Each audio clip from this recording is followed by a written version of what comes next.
Good morning, America. Thanks for joining us here on the Andy Kirkendall Show, where Andy interviews actors, writers, filmmakers, athletes, musicians, songwriters, and more, and asks them, what do you do and why do you do it? So sit back, grab a cup of coffee, and enjoy the show. Good morning and welcome to Morning Moments. Thank you for joining us today. Today I have he is the founder of the Bucket Ministry, but not only is he the founder, he is the chief storyteller and director. I love that title, by the way. It's my privilege to bring to Morning Moments Christopher. Beth, welcome to Morning Moments.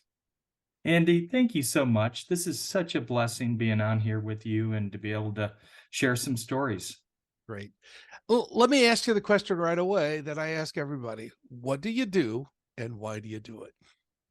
Wow, that's a great question, and I'm going to try to be as concise as possible.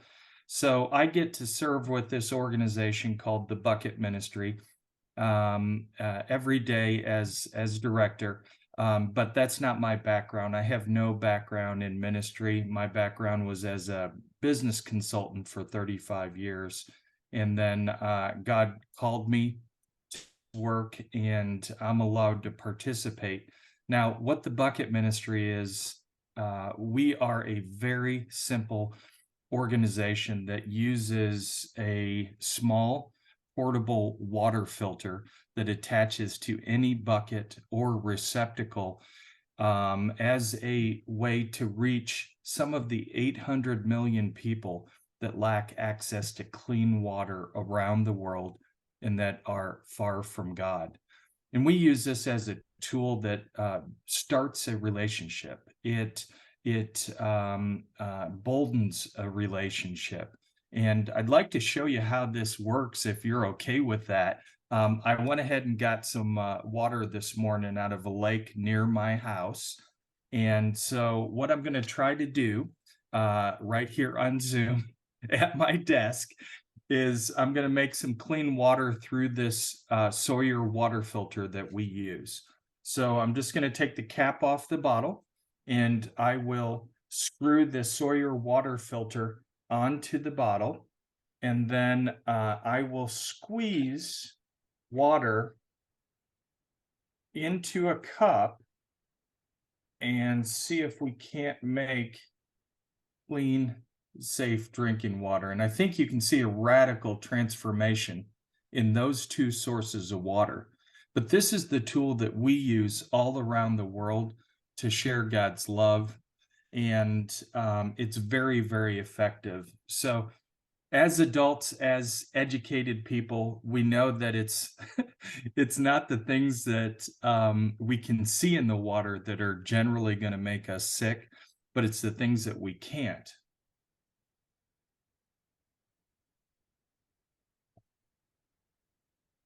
So we have been blessed.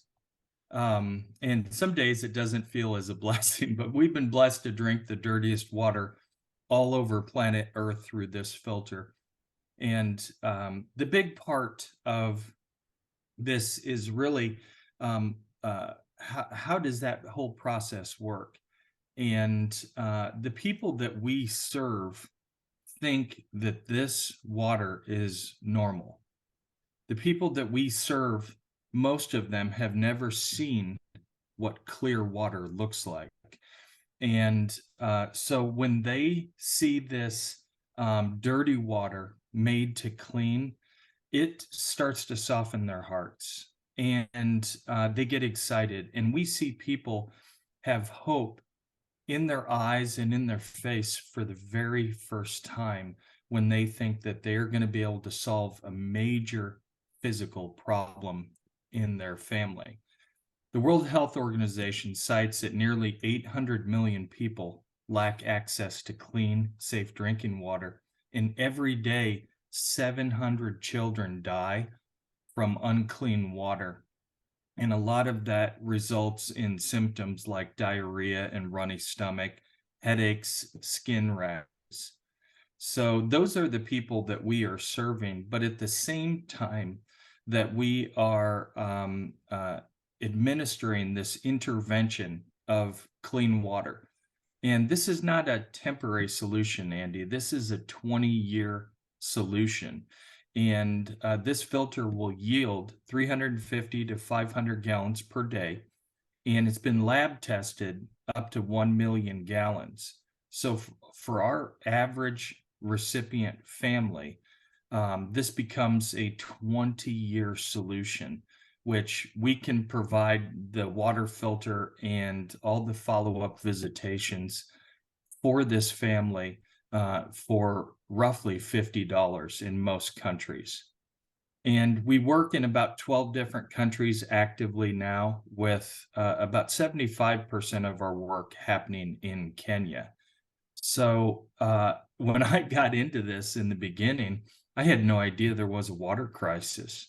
And I think that's I think that's how a lot of us here in the United States think. I spent most of my life thinking that if I was thirsty, I would just go to the refrigerator or buy a bottle of water. I had no idea that there was a world water crisis. So I think that's how a lot of us are. And it took me going on a trip to the Brazilian Amazon 11 years ago with my daughter to even understand that there was a problem.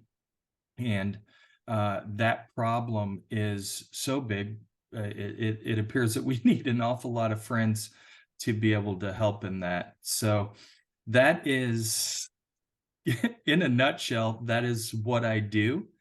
And so your second question was, why do I do it? And I have to be honest with you. In the beginning of this work, as I said, I was a business consultant for 35 years. And honestly, I thought with that career that I would retire maybe another 10, 15 years at most, and I would go fishing a lot. I live on a lake, and I thought, man, that's what I want to do. I want to get a boat, and I want to go fishing a lot when I retire.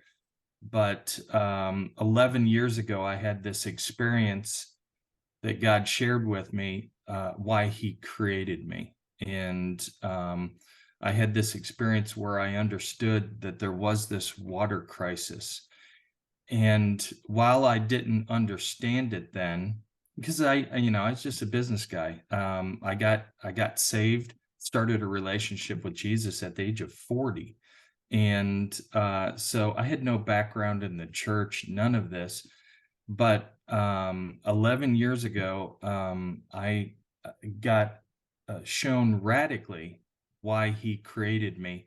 And that was to help administer hope around the world by using a very simple tool. And at the Bucket Ministry, we called that filter the tool, right? Because it becomes just like a mechanic would use a wrench, or a baker would use a mixer. That filter becomes a tool for us to start relationships with people and to earn the right to share the gospel with them. And then if they decide to make a decision that they're going to follow Jesus, then we earn the right to start to disciple them and point them to a local like-minded church. So I would say why I do this is it is a calling, and it is now part of my identity as a follower of Christ. And the simple human answer to that question is, I really like seeing people's faces when they see clean water for the first time, and you can see a sense of relief in them that they know that their family is not going to get sick anymore, that children are not going to be dying at a super young age. And that is an amazing gift to be able to be part of God's work like that. when you were talking, I think I heard in one of your interviews that the concept came from dialysis machines, and how it filters the blood with dialysis, and that's why that filter is so powerful, because they're using that technology. What a great illustration. As a former children's pastor, child evangelist, working in children's ministry, I love object lessons. What a great object lessons. Just as the blood was filtered from the dialysis, this same type of filter is used to filter water and show the story. This is what I looked like before I got saved, and this is what I look like in God's sight after I got saved. And you're also providing such a life-giving ministry of clean water, but it opens those doors. And what a great opportunity.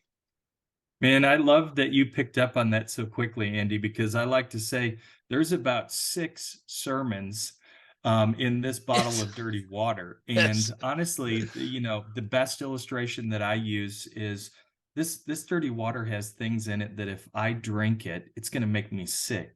It could kill me. It could make my family sick. It could kill my family. And it's a lot like that thing that I've struggled with for most of my life. And maybe some of your viewers struggle with that as well, and that's the sin in our lives. But this filter, and what this filter does, is so much like what Jesus did on that cross for us. He redeems us, it purifies us. So I love that. Well, down below, you've seen the website so that you could get a hold of the Bucket Ministry and try to see what you could do to minister. I've also showed you some pictures of the results of what's been going on, and the joy that on the faces when they see that clean water. I encourage you to get in there, check it out. Some of you will never ever go to a foreign country to minister to people physically, but you can financially and spiritually by praying and also by giving. So in that website, you'll see how you could give. God says, go into all the world, preach the gospel. 2/3 of God's name is go. Think about that. 2/3 of God's name is go. And so we should be going. And if we physically can't go, we should be able to fund and give blessings to folks like the Bucket Ministry so they could go and reach people. As we close today, I want you to pass this interview on to somebody. I want you to reach out and find out more about the Bucket Ministry and what you could do to help them. And as we end this interview, I want you to take a few minutes of your day as soon as this interview is over and pray for Christopher. Pray that God would continue to bless him and use him. Christopher needs your prayers, folks, and you need the practice. So pray that God would use him in a great and mighty way. Christopher, thank you so much for joining us for Morning Moments. Thank you, Andy. It's been a blessing. Thank you. And thank you for joining us. Keep coming back, and may God richly bless you.